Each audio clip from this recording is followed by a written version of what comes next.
लोग तिलक पर का गीत गा रहे हैं। आप अगर आप लोग को अच्छा लगे तो लाइक शेयर सब्सक्राइब जरूर करें। तिलकिया चढ़ा के बेटा आंगन में आना, तिलकिया चढ़ा के बेटा आंगन में आना, तिलकिया चढ़ा के बेटा आंगन में आना।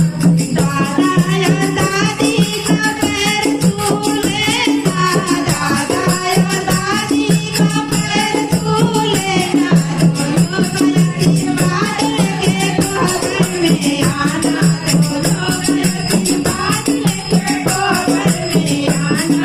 तिलकिया चढ़ा के बेटा आंगन में आना, तिलकिया चढ़ा के बेटा आंगन में आना।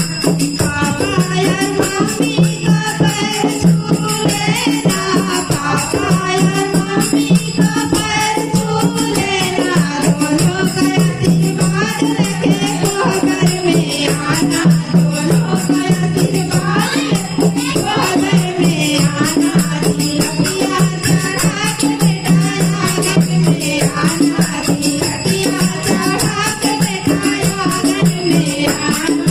चाचा या चाची का पैर छू लेना, चाचा या चाची का पैर छू लेना, दोनों का आशीर्वाद लेके घर में आना, दोनों का आशीर्वाद लेके घर में आना। तिलकिया चढ़ा के बेटा घर में आना, तिलकिया चढ़ा के बेटा घर में आना। भैया और भाभी का पैर छू लेना, भैया और भाभी का पैर छू लेना, दोनों का आशीर्वाद लेके घर में आना, दोनों का आशीर्वाद लेके घर में आना।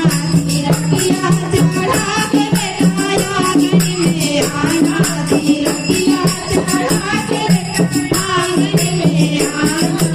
फूफा या फूफा के पैर छू लेना, दीदी और जीजा के पैर छू लेना, दीदी और जीजा को पैर छू लेना, दोनों का आशीर्वाद लेके घर में आना, दोनों का आशीर्वाद लेके घर में आना। तिलकिया चढ़ा के बेटा घर में आना, तिलकिया चढ़ा के बेटा घर में आना।